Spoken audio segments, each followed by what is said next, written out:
Minulý týden oznámila syrská armáda velké postupy na severu země a u Damašku. A těmto vraždícím komandům docházejí zbraně a podpora a ztrácí kompletně celé území.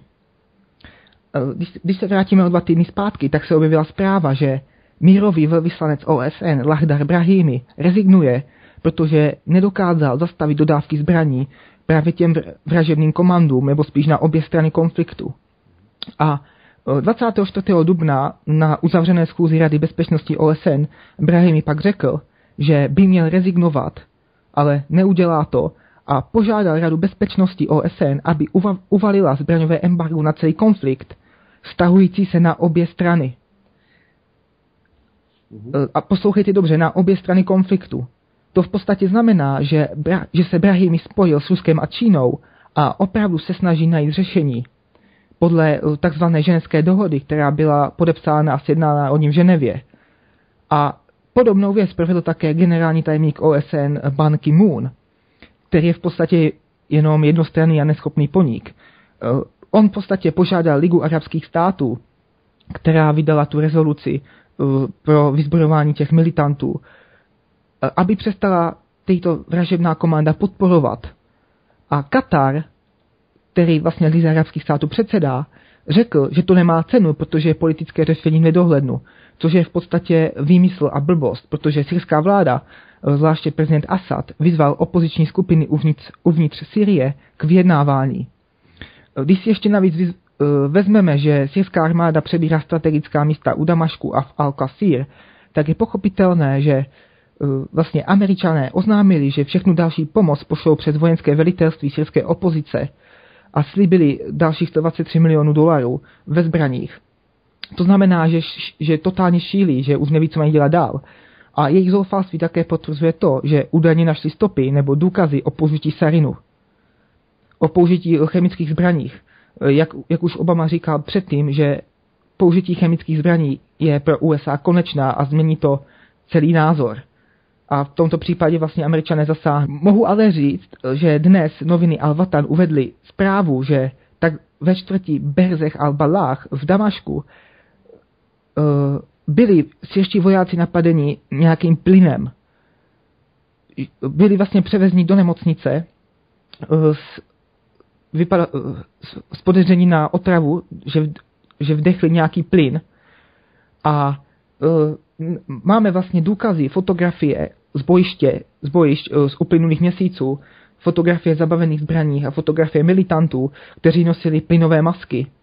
Takže podezření opět padá na obvyklé. Loni před 2 nebo 3 měsícama se objevilo taky video, jak takzvaní syrští rebelové zkoušejí tyto chemické zbraně na Králících. A tyto chemické zbraně na tomto videu vytvořili vlastně z chemikálí, které vyrobila turecká firma Tekim. Takže tyto zbraně docela možně mohou pocházet z Turecka. A když půjdeme dál, tak krátce vlastně potom, jak Američani nebo oznámili to použití toho sarinu, tak Chuck Hagel, americký ministr obrany, vyjel na výšku po celém Středním východě, aby zajistil nějaké zbraňové kontrakty do Izraele, Saudské Arábie a Spojených arabských emirátů.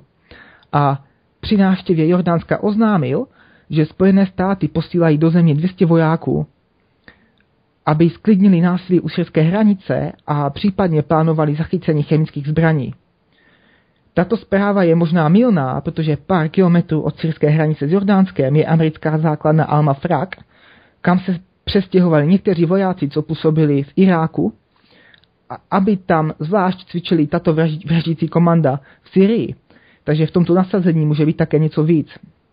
A londýnský deník Ash-Sharq al-Aswad, kterému vlastně uvedl zprávu, že američtí činitelé řekli, že Američané plánují do Jordánska přesunout z Kataru a Kuvajtu střely Patriot, jak už byly přesunuty loni nebo na začátku roku do Turecka.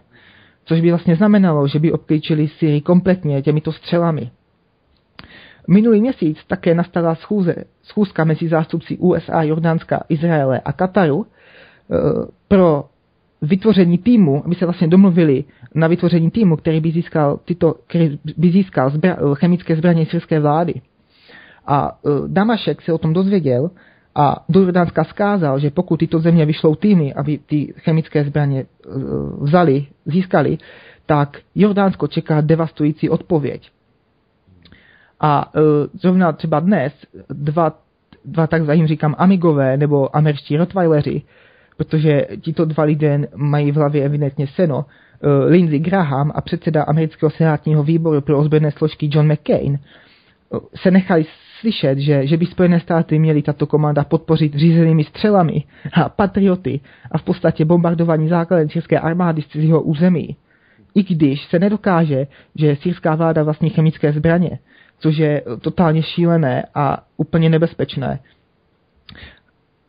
A tohle je taky zajímavé. Chemické zbraně, které syrská vláda vlastní, jsou pro Američany noční můrou a budou je strašit ještě hodně dlouho, protože od americké invaze do Iráku v roce 2003 se povídá, že Američané chemické a biologické zbraně v Iráku nenašli, protože tehdejší administrace George Bushe vyjednala se Saddámem Husajnem jejich převoz do Sýrie. Možná by to tak ani nezneklidňovalo, kdyby ty zbraně nebyly vyrobeny ze součástech pocházejících z Německa, Francie, Británie a USA. Důkazy o koupi těch součástek nebyly nikdy nalezeny, alespoň podle dostupných zpráv, a ty materiální důkazy leží v Sýrii. Takže to je jeden z důvodů, proč se pořád mluví o těchto chemických zbraních. Oni mají spíš strach, protože syrská vláda pořád vlastní důkaz o tom, že nějaké chemické zbraně v Iráku existovaly a taky možná má důkaz o jejich původu. A když už jsme u toho vlastně Iráku, tak je zajímavé sledovat, jak se situace v Sýrii prolíná se situací v Iráku. Ta syrská teroristická skupina, nebo vlastně oni si říkají Al-Qaida Levantu, Jabhat al-Nusra, týden nebo dva zpátky oznámila alianci s Islámským státem Iráku, což je v podstatě odnož Al-Kaidy. A tyto dvě země, Syrie a Irák, jsou v podstatě likvidovány stejným způsobem. Média tvrdí, že Irák je na pokraji další občanské války. A pravdou je, že za poslední týden zemřelo přes 100 lidí při protivládních protestech a je opravdu zřejmé, že krize v zemi se prohlubí do dalších problémů. Všechno to začalo v únoru v provincii Al-Anbar, kde vyšli do ulic sunité a začali blokovat silnice, aby odsoudili sektářské politiky vlády a žádali rezignaci šítů ve vládě. A samozřejmě v Iráku je spousta problémů. Velkým problémem je protiteroristický zákon, podle kterého může vláda uvěznit kohokoliv z rodiny podezřelého. A ústava, kterou vymysleli a uplatnili Američané. Sektářské násilí a neustále napětí tomu problému jenom přidává. A tyto sektářské protesty začaly v provincii Al-Anbar, což je zajímavé místo, protože tuto provincii využívá Saudská Arábie na dodávky zbraní do Sýrie a navíc někteří politici obvinili Katar, iráčtí politici, Katar a Turecko, že každému demonstrujícímu v této provincii dali $100. A zajímavé také je, že jak proběhlo tohle poslední násilí, kdy vláda tvrdila, že ozbrojenci ovládli 2 města, tak některým stanicím, většinou šlo o irácké zpravodajské kanály a hlavně pozor Al Jazeera, což je v podstatě propaganda katarského emíra Hamada Sáního, tak těmto stanicím byly iráckou vládou odebrány licence, protože podněcovali sektářské násilí, což akorát tak potvrzuje, že Katar a Turecko podněcují násilí a snaží se zlikvidovat to, co z Iráku zbylo.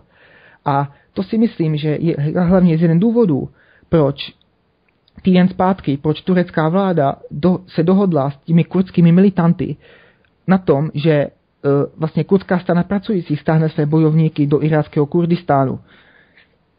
Protože když na tím člověk zapřemýšlí, tak to jedině znamená, že pokud turecká vláda zajistí stažení těchto militantů do severního Iráku, vlastně do iráckého Kurdistánu, kde tak tito bojovníci budou pravděpodobně integrováni do armády Kurdů, která bude bojovat proti centrální vládě Bagdádu, což je v podstatě začátek rozkladu Iráku na 3 kusy a taky možná počátek rozkladu Sýrie, Turecka, možná i Iránu, protože Kurdistán sahá i do těchto zemí.